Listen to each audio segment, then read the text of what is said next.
on the.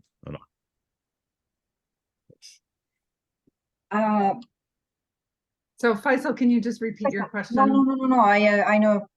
No, just because for the purpose of the recording, so that people know that we're here. Okay. And go ahead and just start us off. Thanks, Faisal.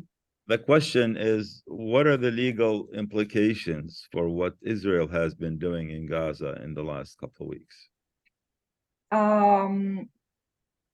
Look, before we get into this, because I'm annoyed when I'm asked to comment on what most Western media ask me to comment on what Hamas has done, and I get irritated, and I also don't want to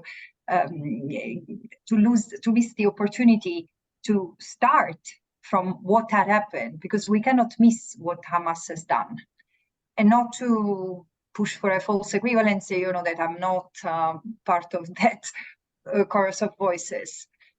But because in order to establish what Israel has been doing since the 7th of October, we also need to consider what Hamas has done.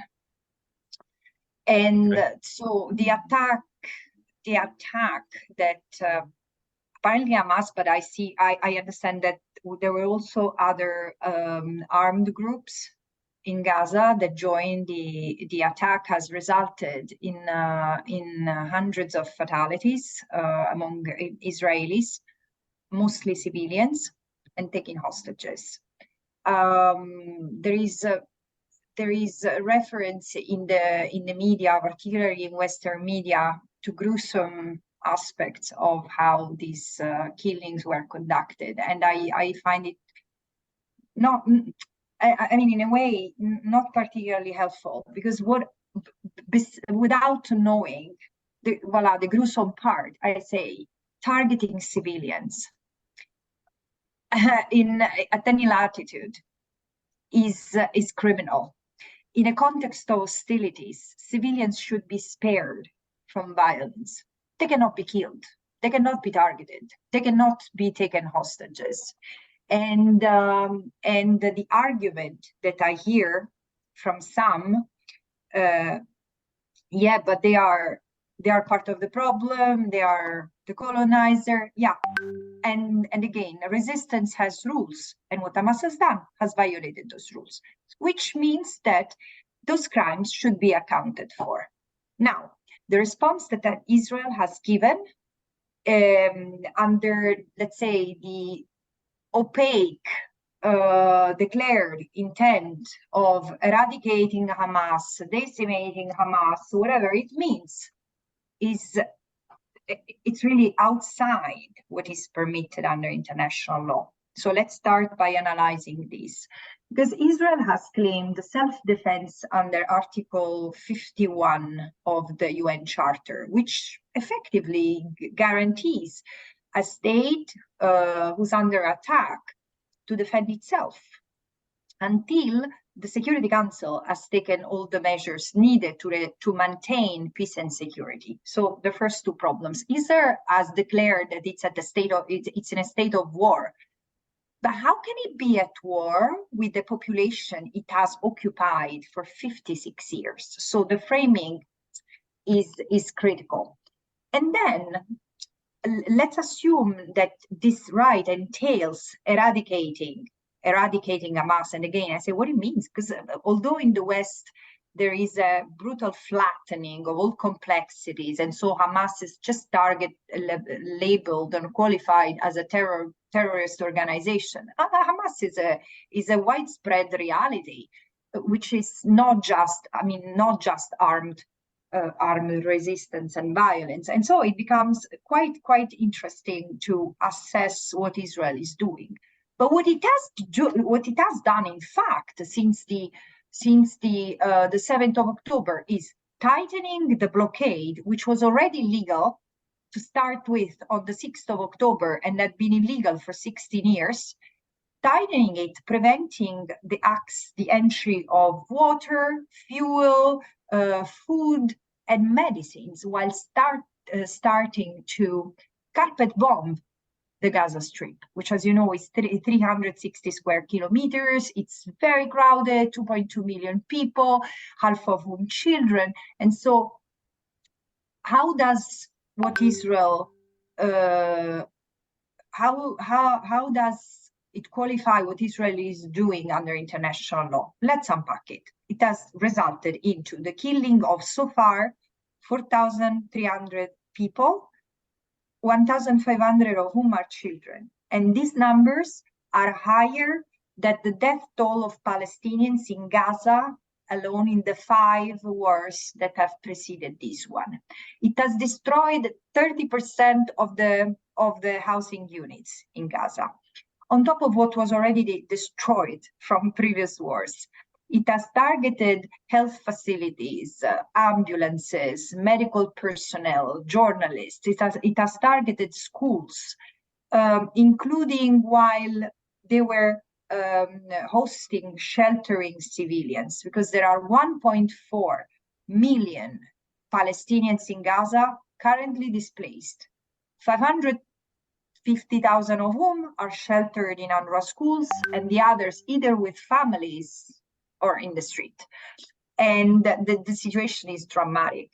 So this violates international law blatantly, because as it's illegal to target civilians for an armed group, all the more is illegal for a super military power to use all its power to plunder a largely civilian inhabited area, a crowded area.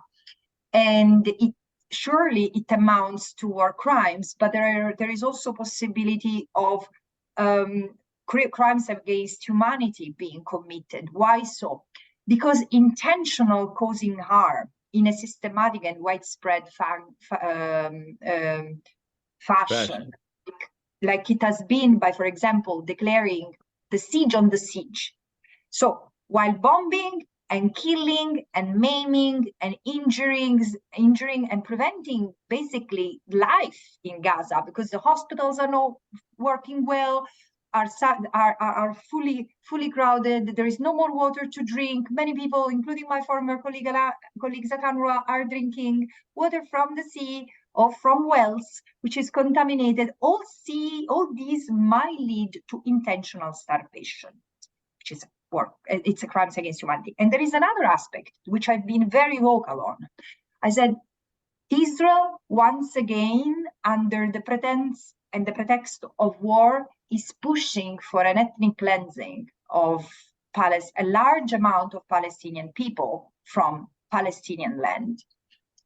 And I've said so, and this is the first time I used publicly or in my official capacity the term ethnic cleansing, which I've never used because there is forcible, the legal term is forcible transfer in international law, but ethnic cleansing is massive and it has a very specific meaning, and it's emptying a given land with the use of force or the intimidation, threat of use of force, in order to create another homogeneous demography, which is precisely what I believe Israel is doing, because there have been many genocidal statements that have been issued: wipe off Gaza, kill all the animals, and other derogative language, which I excuse for repeating because I imagine there are Palestinians in the audience.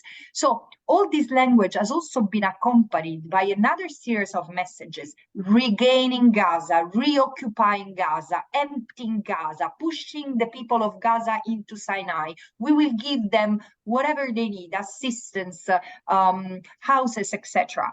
This has been there, and it's clear, it has become evident.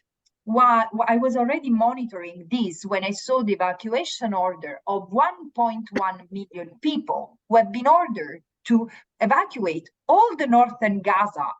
Why? There is not such a thing. You cannot, this is unlawful. First and foremost, because they said whomever doesn't move is considered associated with terrorism. No, you cannot eliminate the presumption of innocence to people. And you cannot presume that they are terrorists anyway. Only combatants or civilians actively taking parts of hostilities are a legitimate target. So this is, and so there were sick people, ill children, mothers with children, and people who couldn't move. Where would they go? To the southern Gaza, which is also being bombed? And so I have denounced this as an extra crime. So what are the legal consequences of it? I mean, there should be, first and foremost, an immediate ceasefire. But we are already late. I've been asking for it for a week now. There should be an immediate cessation of hostilities, because this is the only way to stop the massacre of innocent civilians.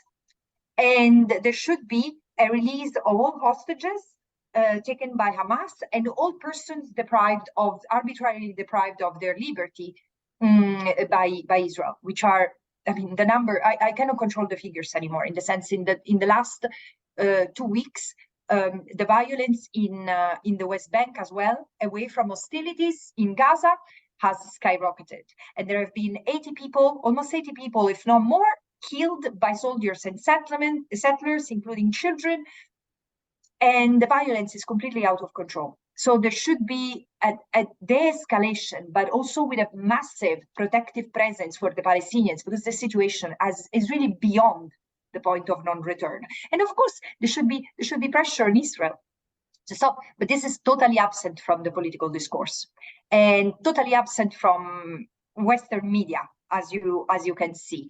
There are really igniting and supporting the flames of war, which I find extremely dangerous, both for the Palestinians and the Israelis.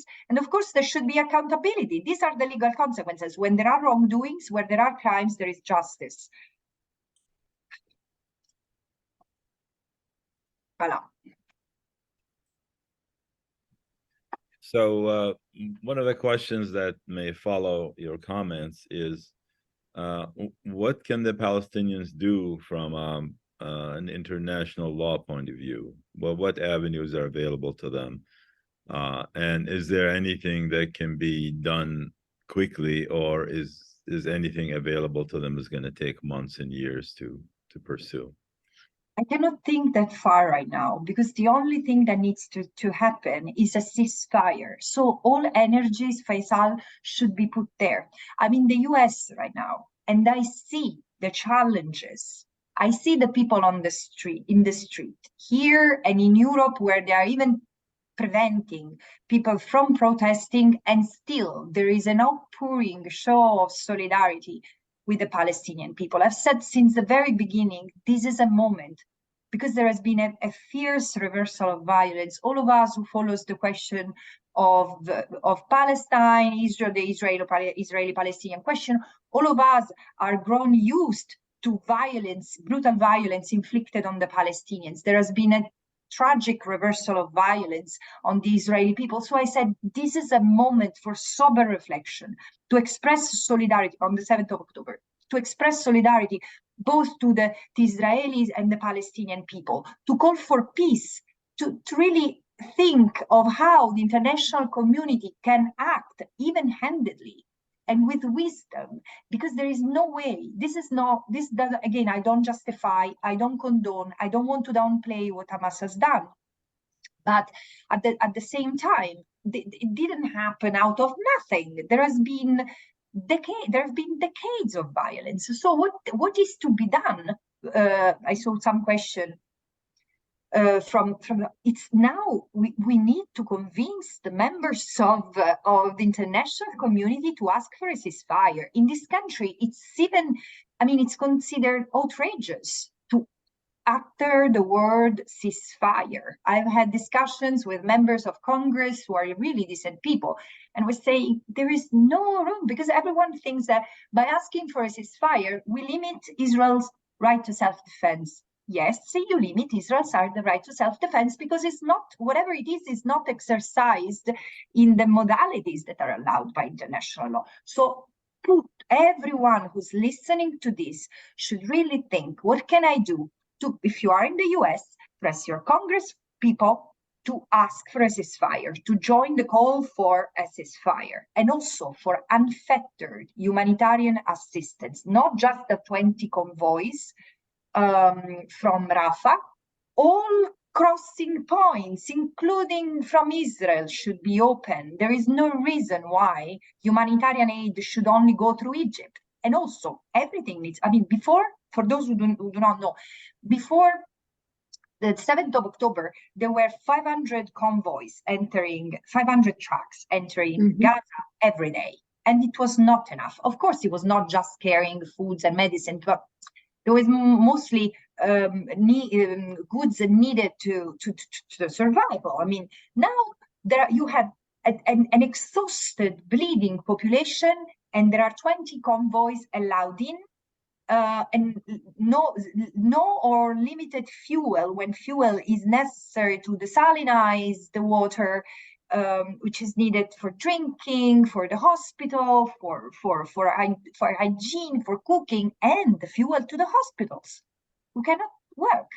So there now, of course, we need to think forward, justice, etc. But what is needed now is huge pressure, because there is no way that this is going to change by wisdom of politicians on their own. So there is a massive pressure needed on the political echelon. But it is very obvious that the United States and its European allies are not even thinking, and they will not entertain requesting Israel for a ceasefire, and they're 100% behind Israel and complicit to the maximum possible. I think yes, and this is what we see, but I think that there is a huge potential for change, and we need to work on that. Europe is not completely. I mean, the US is very difficult. In the US, it's very difficult to change the public discourse, the public opinion. But trust me, there is also a lot of unhappiness.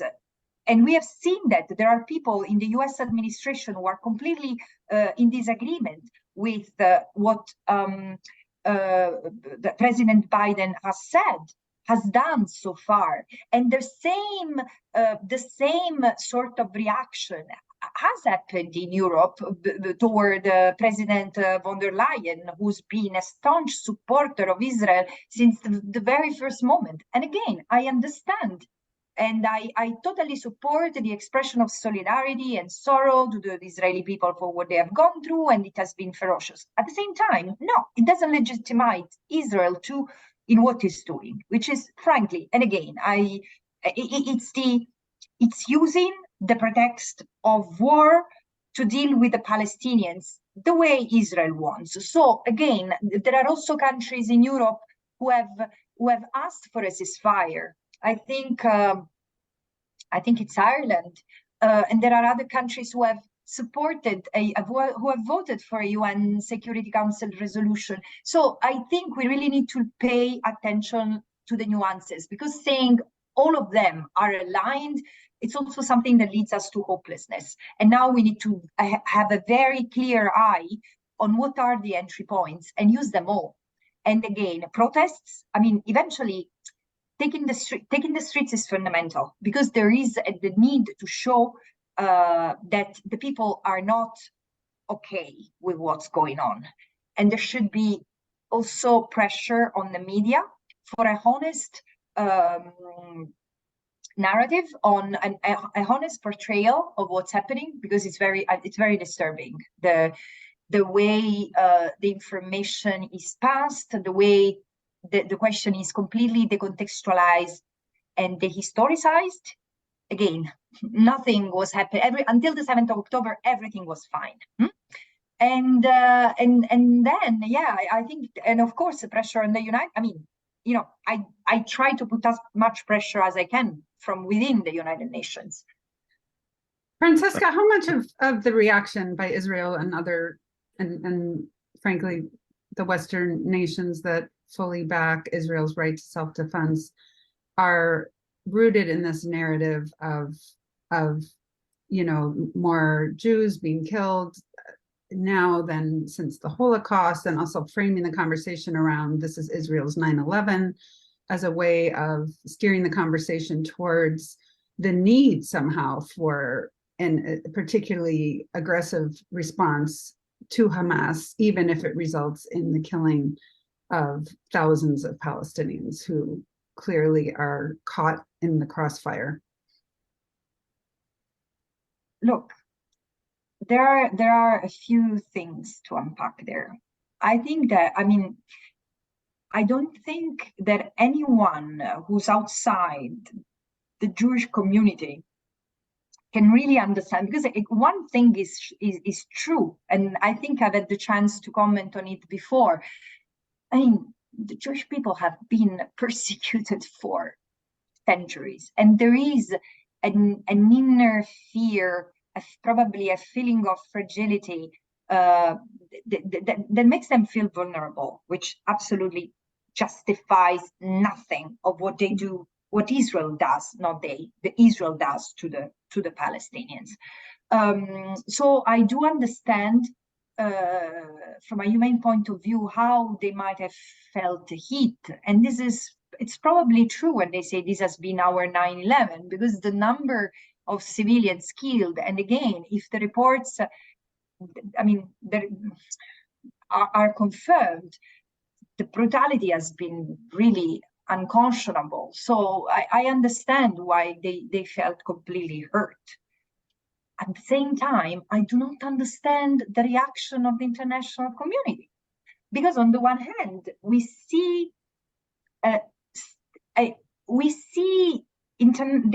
many states and the media in these states reacting like in a sort of rallying mode around Israel, saying we are with you and we are behind you, whatever you do.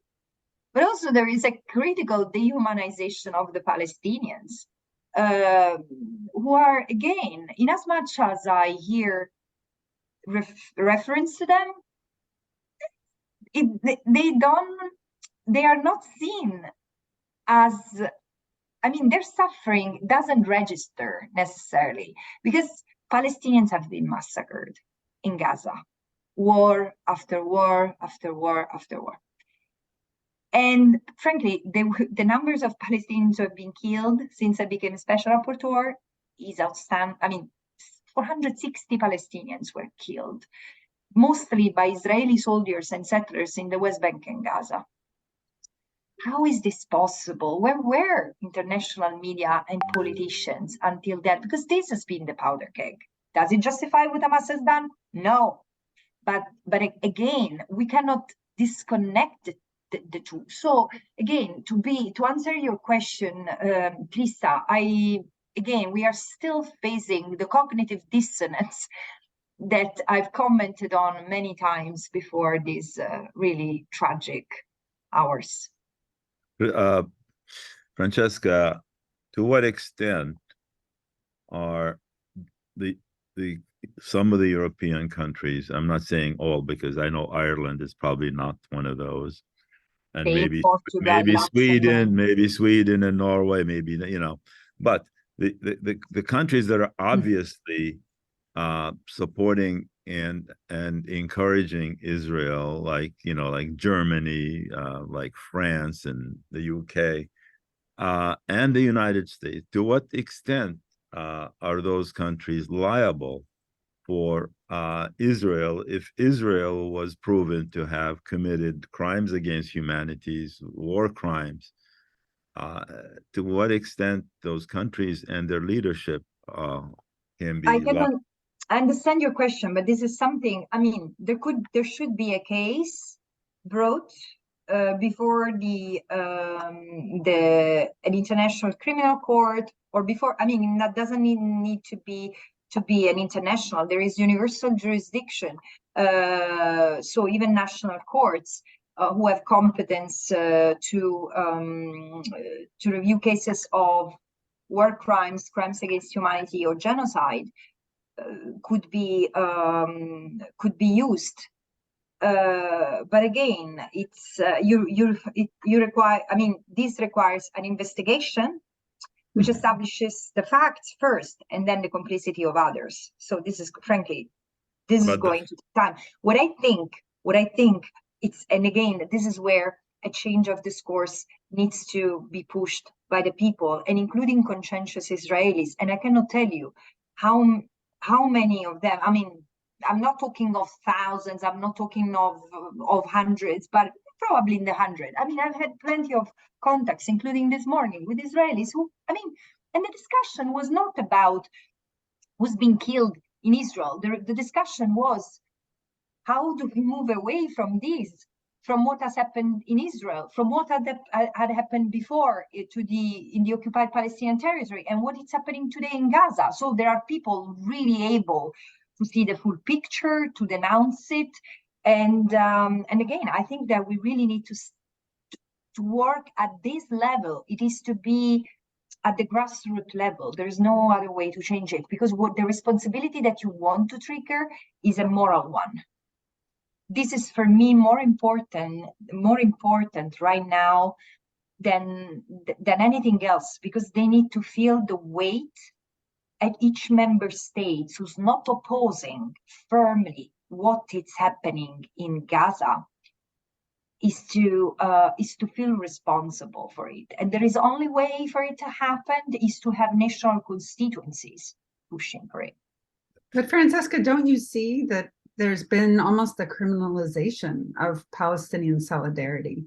You know, that in European countries, including here, there's been a crackdown on self-expression, equating self-expression, equating, you know, calling for a ceasefire somehow as, like you said, meaning Israel doesn't have a right to defend itself, or that you're just blanketly supporting what Hamas did. And it's such a conflation of things that aren't accurate in terms of what people are actually demanding and calling for, whether it's Palestinians on the ground or those who stand in solidarity with them.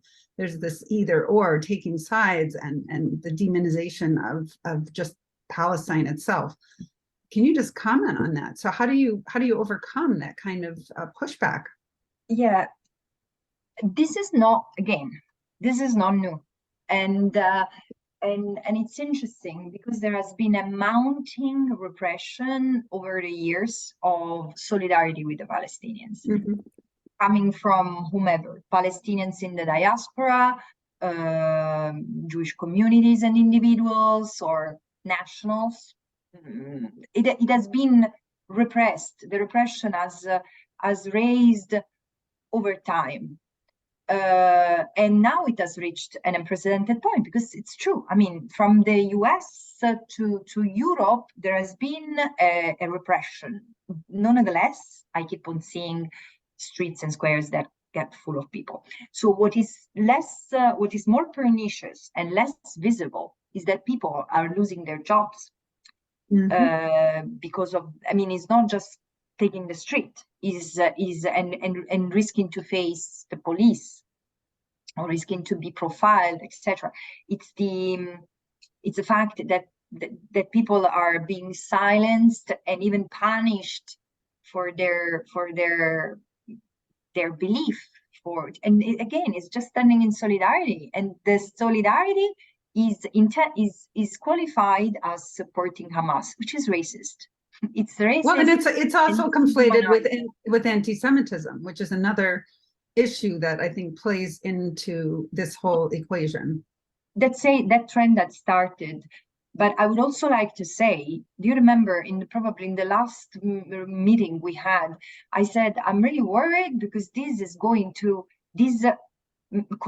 forcibly collapsing anti-Semitism with legitimate criticism of Israel is endangering Jewish people as well. And in fact, I mean, it's a fact that there have been instances of Islamophobia and racism against Palestinians and other members of let's say Arab communities, primarily Palestinians, but there have also been Jewish people who have been targeted, who have been killed. And this is, again, it's this. Yeah, just yesterday, there was a woman in Detroit, a leader in the Jewish community, who was director of the synagogue. And exactly, yes, crazy. It's crazy. And again, you see the sectarianism is going across border, and I really pledge for a moment for people to, of course, not to this audience, because I think we come from a place of compassion and we meet in a place of humanity. But really, I mean, it's important to pass this message on and on. I mean, even if an individual supports the state of Israel doesn't make him or her a criminal or someone to be punished. This is really part of freedom of expression. That's the responsibility of the state is different, and this is where we can always meet in the realm of public discussion and confronting different ideas, but violence should stay out of it. Francesca, I hate to keep going back to the same topic, but could the prospect of legal prosecution be used to put pressure on some of the governments that are currently, supporting, encouraging, and financing Israel's war crimes? And I don't want to run away from this question. I'm just saying there is an investigation in the International Criminal Court on the situation of Palestine that no one has an idea about what's happening. There has been no indictment, although the evidence of war crime has been there for years. So it's possible. Potentially it's possible, but you would need a court establishing that Israel has committed war crime and there has been complicity in this. I'm not saying that this shouldn't happen. I just don't see anyone having the energies and the capacity right now to do that. Because can we find a court? Can we find a court in Ireland to do that? You need to speak to Irish lawyers. You still need someone who can, like you said, collect the data and analyze it. There is again, for me, it's important to bring to justice those responsible for war crimes and crimes against humanity and potentially other crimes, first and foremost. I think that there is a Spanish court, I've not read it, but there is, in Spain, there is some attempt to bring to justice the political leaders in Israel.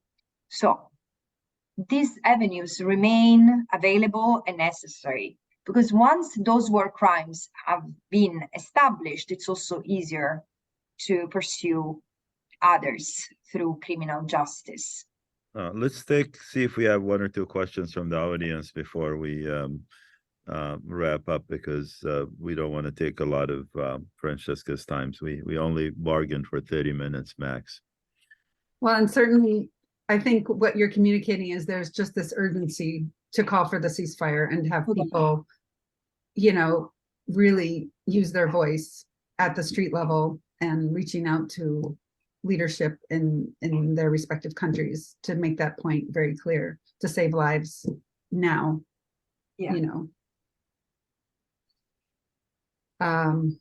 There's several people with their hands up. I'm not sure if those are it'd be better if you maybe type your question in the chat in the interest of time. If you could just, if you have a specific question for Francesca, it would be helpful. There is a question in the Q&A, in the queues there. Visible, no? In the past, we could see everyone. You changed. Let's see. It says, how does the shameful stand of Western powers undermine the moral claims of democracy in the world? You should be able to see the chat and the Q&A. Yeah, sorry, I didn't understand the question. So the question says, how does the shameful stand of the Western powers undermine the moral claims of democracy in the world? So I know Biden is backing Israel and lumping that together with Ukraine as defending democracy. That's perhaps where this question is coming from. Perhaps you can comment on that. Is the West morally bankrupt, given its position? Look, the fact is that the West is really contributing to the erosion of international law, whatever it means, because not only it's not respected, and clearly in the occupied Palestinian territory, there is, in Israel as well, historical Palestine as well, there is a problem of unresolved illegality, of protracted illegality, unaddressed illegality. And this in itself is already serious, is already tarnishing the power, the effectiveness of international law. And clearly, at a moment like this, where thousands of people are being killed and risk to be forcibly displaced, and they are being forcibly displaced, because in the West Bank already 13 herders communities have in the past 12 days have vanished from the Jordan Valley because they were under settlers' attack. As we speak, I hear from people in Israel that new weapons are being provided to Israeli Jews so that they can protect themselves. But how they are going to protect themselves? And again, this is something that might resonate with people in the US. Is the weaponization of the society the way to make it more secure, when the real problem is the discrimination that society already practices on a daily basis against one part of the population? So it's very, very serious. And yeah, the Western countries are at a critical juncture, and are risking to make a fatal mistake, because this won't stay limited to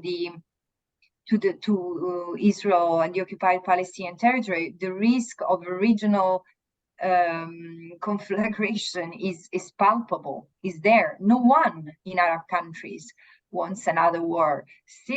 Certainly not Syria, who's still dealing with the wounds of a war that has finished but has not finished.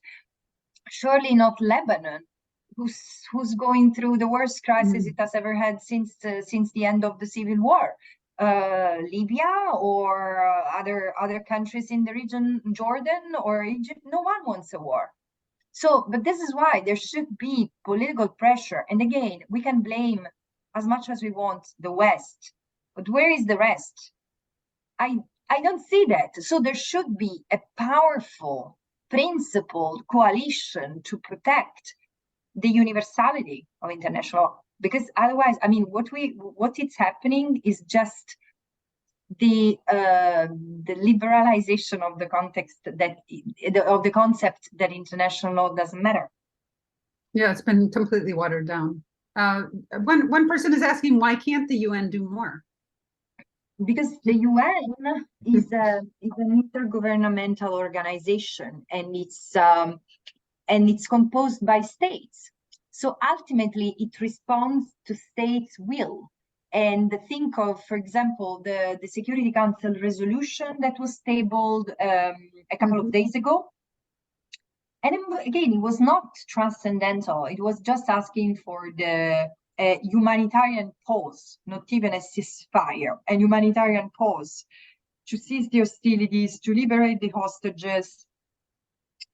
And yeah, it's been, I mean, it's been voted, vetoed by the US. Even France and Malta voted in favor. The UK and Russia voted against. And the US, no, sorry, no, the UK and Russia abstained, and the US is the only country who voted against. So there is a political paralysis in the US, and this is the political echelon. And then you have the humanitarian echelon, which is all the humanitarian agencies working on the ground, like UNRWA or WHO, which frankly are doing what they can. Absolutely, but this is not sufficient. There is a need to get out of the political impasse. It's not going to be solved now. It will continue to repropose itself. And how much of what's happening can be explained by the narrative that somehow Palestinians deserve what's happening to them based on their, there's all these, this broken narrative of there's no partner for peace. And I mean, we know that this is all, it's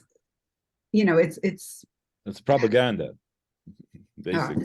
It's propaganda, but you somehow Palestinians. That narrative of Palestinians, let me elaborate on what you're saying. Yeah, basically, the Western media in the U.S. and in Europe has really painted a picture to their people that reflects their own bias, and they really dehumanize Palestinians and cast them as terrorists, and they are getting away with it. And I think the secret to changing any of this is to humanize the Palestinian and change the narrative and change what the media is doing, to the point where people in Europe would see the need to stop this and have a ceasefire. They are not seeing the urgency of a ceasefire because they think they're just killing Palestinians, and to them Palestinians are not, their lives is not worth as much as a European life, which they see Israel as an extension of Europe.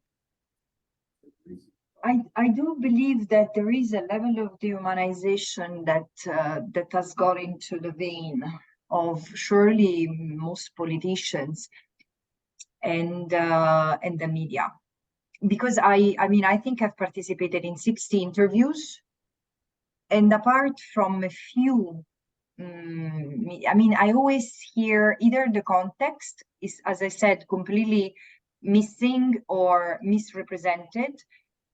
And there are even situations in which the Palestinians are not even named. There is the attack that Israel has suffered, and then geopolitical considerations, Iran, China, the Saudi, Russia. And it's so different from the way I look at things, which is very, very people-centered. And I say, but where are the Palestinians in all this? Where are they as a political actor? Where are they as the victims of the bombing right now? And yeah, I think you're right. I do not have more than anecdotal evidence and analysis that I've read by others, written by others. But yeah, I think that the dehumanization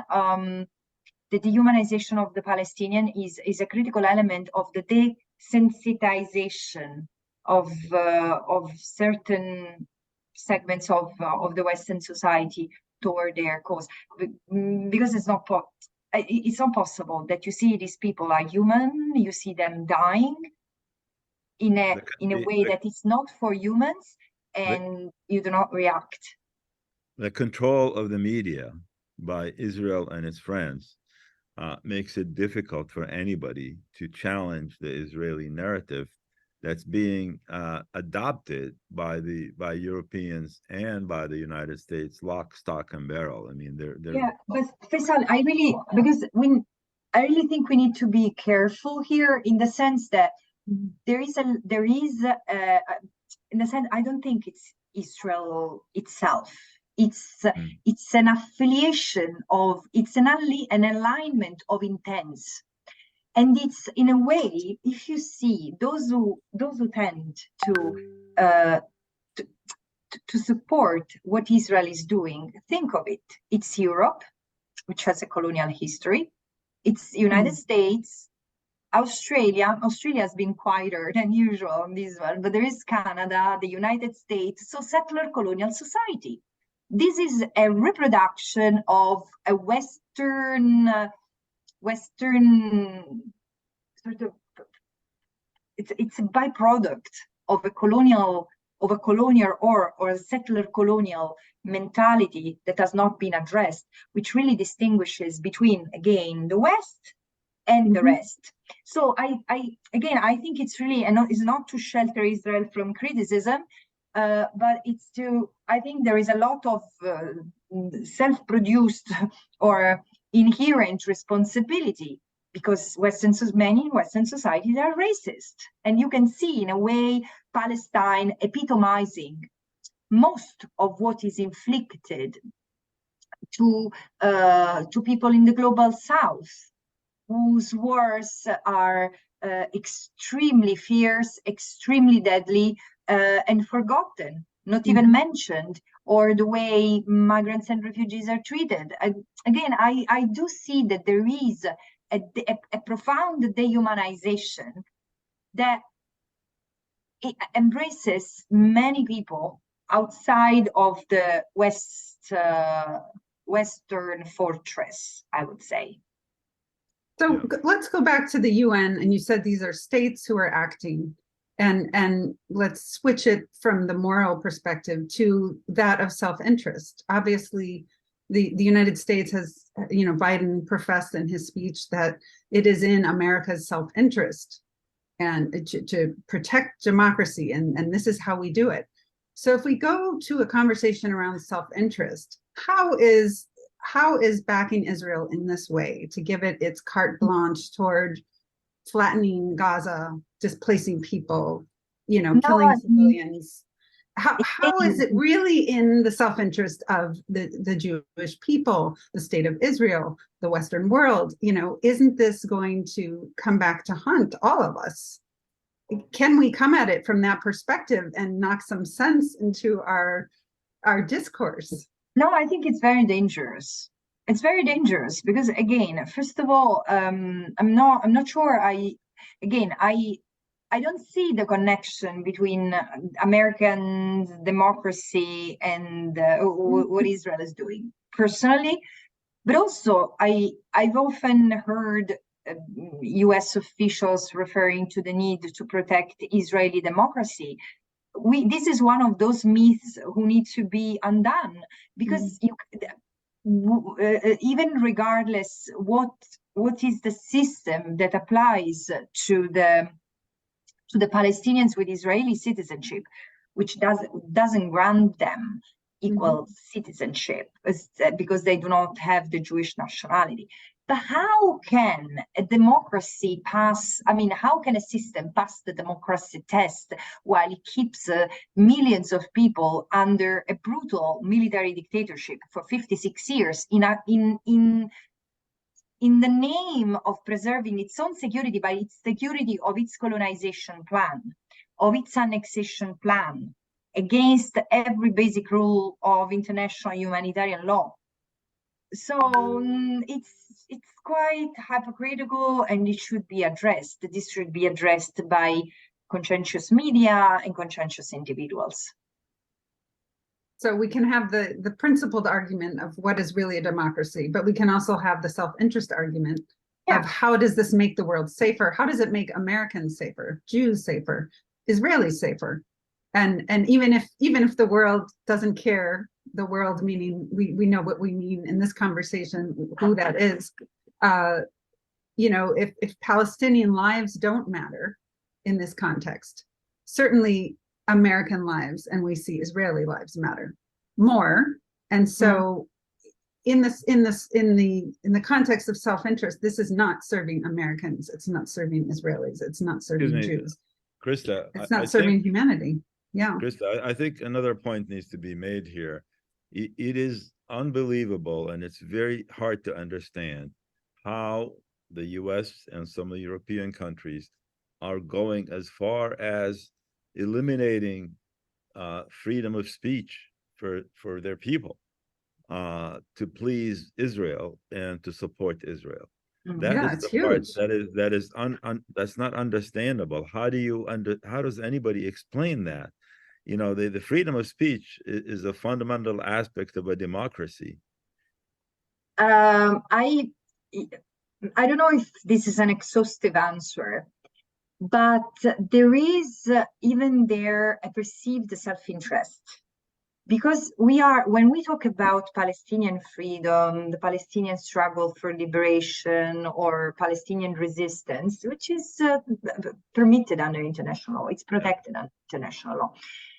We are no longer in the era of decolonization. We are in the post 9/11 reality, which makes every form of opposition to the establishment easily qualifiable as terrorism.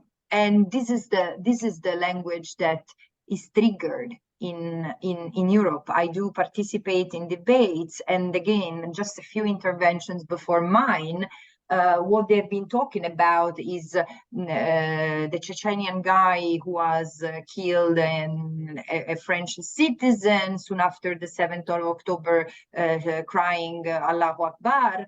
And so there is this, mounting fear that every Muslim, every Arab carries an agenda that might be seen as a threat to the security of the European country in question. I think that there is also this element. Certainly. There's a question about, it says, is there any appreciation of the anti-Semitic roots of Western support of Zionism? So I think this is getting at Christian Zionism and its relationship in maintaining the state of Israel. I don't know if you want to comment I'm on sorry, that. I cannot, Yeah. I don't really have any Okay. added value answer such a question. I think we need to wrap it up here. Francesca, thank you so much for spending the time with us, and certainly we took twice as much time as we bargained for. We really No, we appreciate said that. 1 hour, I think. No, Okay. we said 20 to 30 minutes, but Well, I think Okay. Faisal was trying to be gracious of your time because I know how Thank busy you No, for yeah, your- yeah, I have interviews one after the other, but Yeah. it's always a Well, we pleasure really to appreciate you. you coming on We and can shedding light. imagine how busy you are and how all the people that are descending on you, they want to talk to you and all that. So we very much appreciate that. And this is going to be, your speech has been recorded and will be on our YouTube channel. I will send you a link to it in case you want to share it with anybody or refer to it. But thank you so much, and enjoy the rest of the day. And we will continue our conversation here momentarily. Thank you. Absolutely. Let's hope for movement, positive movement. Thank you so much, I Francesca. hope so. Bye-bye, everyone. Stay Bye. strong. Thank you. Okay, so we have two options here. One, we can continue the conversation and bring people from the audience to weigh in on what they heard, or I can talk a little bit about the media in the U.S. here and abroad, and or we can shelve that and for another for next week.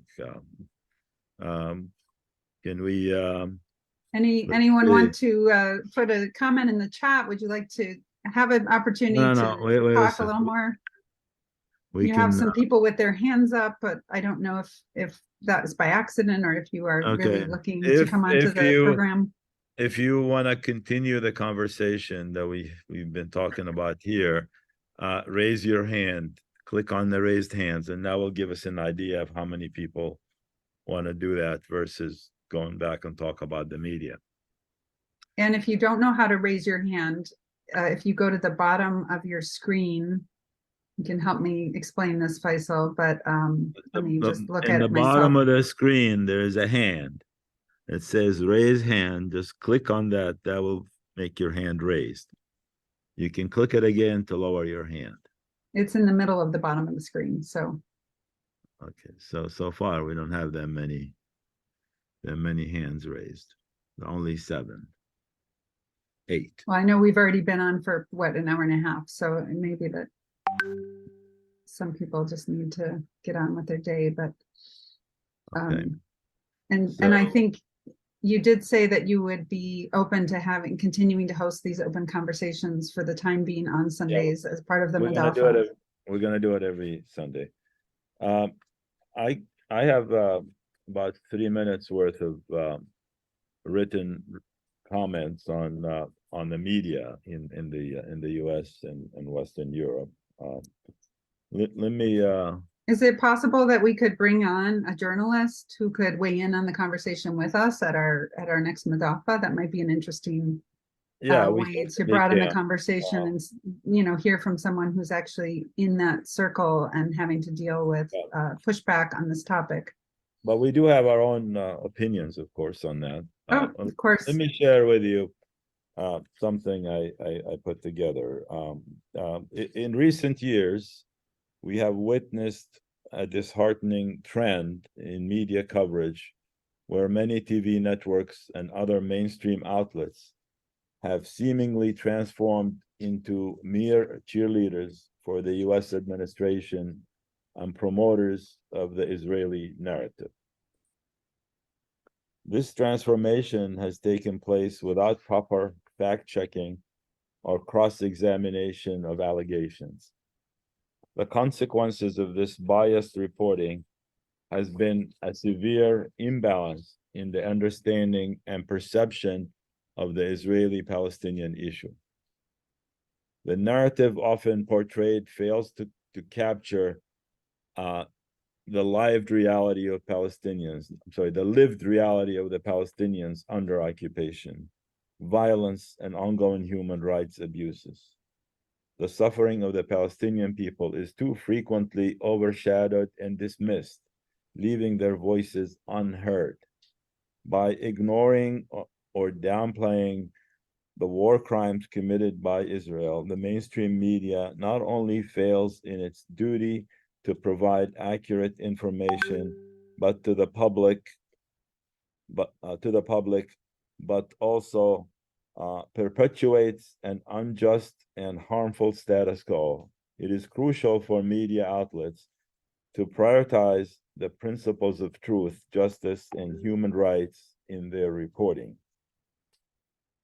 I could just think of people like Walter Cronkite, Eric Sevareid, Edward R. Murrow. They're probably turning in their graves when they see what CNN is doing on their nightly news and the programs that follow that.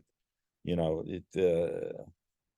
Dan Rather would certainly not agree with a lot of the stuff that's going on now. And these were like the luminaries of the U.S. journalism. The media has a crucial role to play in holding power accountable. And we urge media outlets to conduct thorough fast-checking and cross-examination of allegations from all parties involved in a situation. By doing so, they can ensure the publication of accurate information and bring to light the human suffering caused by the ongoing Israeli policies. We encourage journalists to seek multiple perspectives, including those of Palestinians, and to present a balanced narrative that reflects the complexity of the situation. Reporting should not be reduced to mere repetition of official statements of one-sided narratives, but rather it should aim to uncover the truth and promote a just resolution for the Israeli-Palestinian issue. I don't know if any of you have seen the CNN people on the border with Gaza. They were they have a skit written, and they were gonna kind of act it out